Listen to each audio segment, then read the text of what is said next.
Good afternoon, and it is afternoon here in Scotland, United Kingdom. And welcome back to Hadassah's Discernment. As I said before, I am the midwife who had delivered Jesus when his parents came down from Galilee into Jerusalem to be delivered. And I was the midwife, and I can remember I observed, and this thing has stayed with me for all of my life, where this young girl who was pregnant before she was married, she was engaged, and when I delivered her, she was indeed a virgin. And that thing stood out, and I wondered, what could this be? And I observed this child in Jerusalem. He lived among us in our community for just under 2 years. And then I heard that they went into exile into Egypt. And I was so, astonished. Why did they leave Jerusalem to go into Egypt?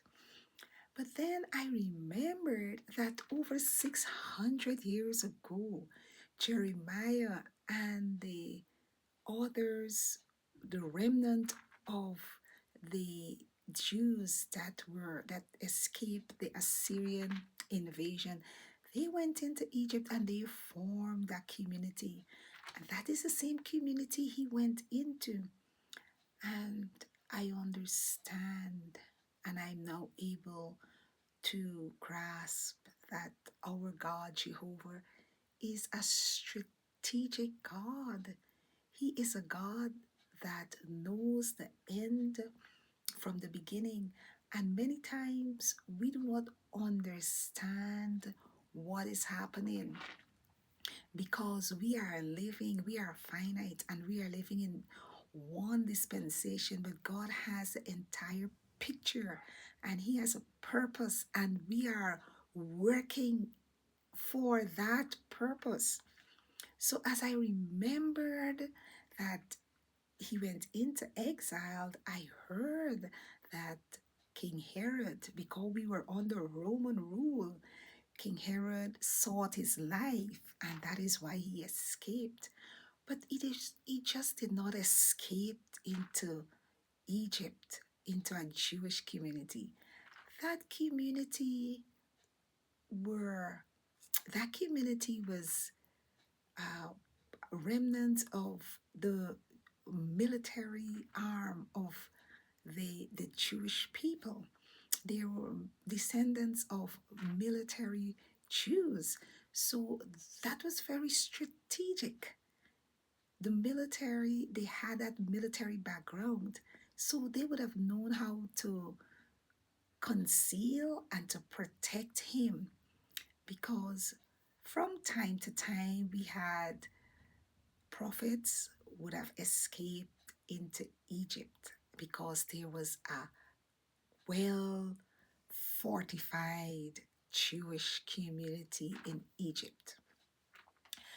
Then, as I go down every year to the temple during the time of Passover to commemorate our miraculous deliverance from Egyptian slavery, we would hear the buzz about this family that went down into Egypt because King Herod sought his life. And that is why the children who were all under the age of 2 years were slaughtered by King Herod because of this one child. And then as I go down year to year, about 3 to 5 years, this family, they were exiled in Egypt. And then one Passover at the temple in Jerusalem, I saw the family and I saw this young boy growing. And I was amazed.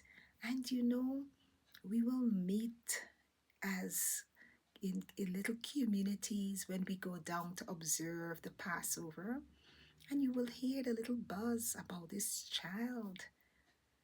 And I listen and I'm saying, Jehovah is so strategic in everything that he does. Because I go down, we all, the Jewish people, we all go down every year to the temple to commemorate the deliverance, the Passover, the deliverance of our people out of Egyptian slavery. Not only the deliverance, the miraculous deliverance out of Egyptian slavery. And we will go down, and this boy growing, I will see his family bring him down every year to observe the Passover. And as he grew, I noticed him. He is the eldest of all the children, all the siblings, and his parents, they knew that there is something different about this young man, and they will support him in his ministry. Even at 12 years old, one day he came down and he was left with the rabbis. And we wondered, how is it that this young child would have able to answer these questions from the rabbis and the Sadducees and the Pharisees?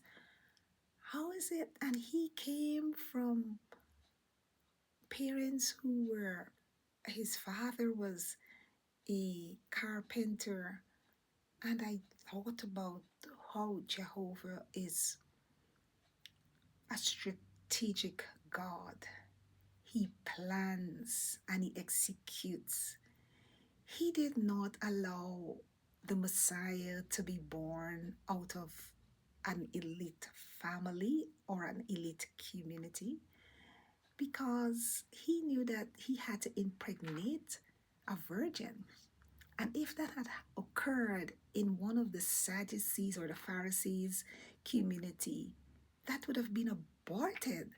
They would have stoned her because of the visibility.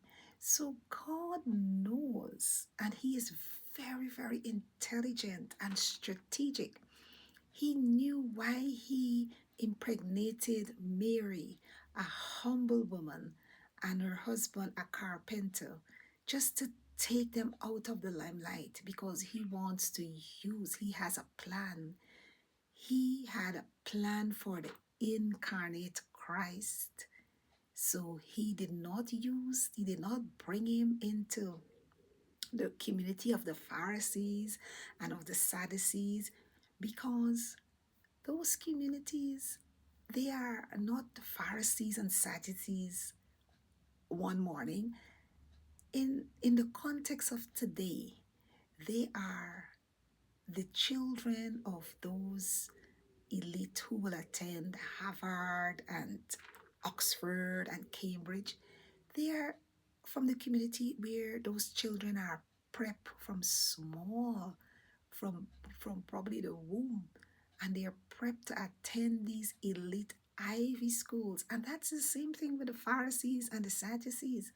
Now, seeing Mary in a community like that, they would have stoned her because of the visibility. She would have been stoned. And I don't know what would have happened to Joseph because they would have believed that they're lying. So God is all wise. God is all powerful. And as I observed this young man growing, he was in exile for about 3 to 5 years in Egypt, and then he returned. And I observed him coming down every year to observe the Passover, and I've observed him grow and led his family in worship when they come down. And I also observed that he lived a celibacy life. And I wondered, he's the eldest. How did the parents allow that? But I've also observed that the parents supported him and his ministry, and he continued to come down. And as this young man became around 30 years old, I've heard every time they come down, there was always the carpenter's son did this miracle, change water into wine. The carpenter's son raised and healed a girl that was sick. The carpenter's son. And we keep hearing all of these things. And the Pharisees and the Sadducees, they were becoming concerned because it was not from their community that all of these miracles were occurring.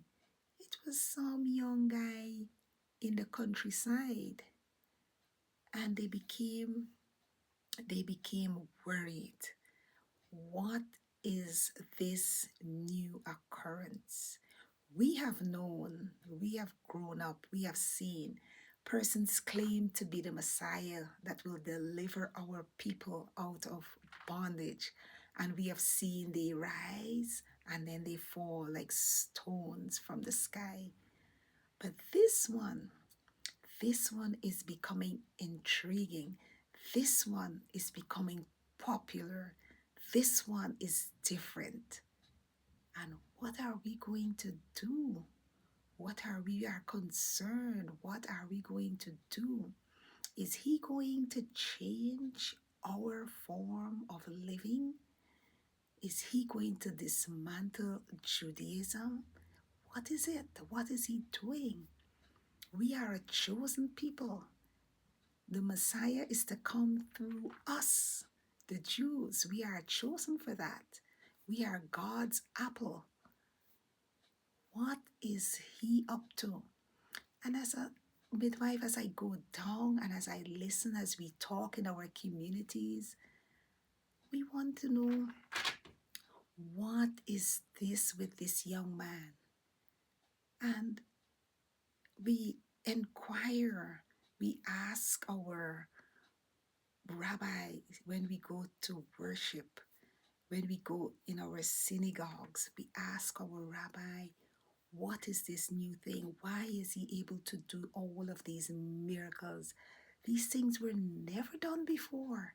We had few, but not so many. He is just doing all these miracles, and he's having the young people, some of the young people are following after him. We have to do something. What is it? And the rabbis will go back into scripture and they will read the scripture to see if he is one just like the others who just rise up and then eventually they fall. Eventually everything becomes of no effect. But for some reason, we observe him and he has started his ministry. And now he's over 30 and he has started his ministry and he's been healing. And he still comes down every year to the Passover.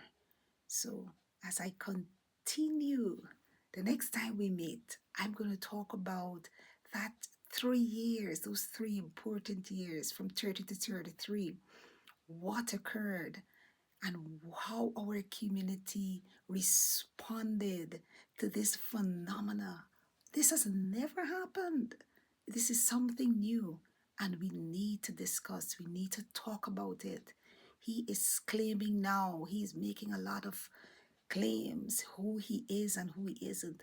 Next time we meet, we're going to examine it and we're going to talk about it, as I told you, from the perspective of the midwife who had delivered Jesus, the Messiah.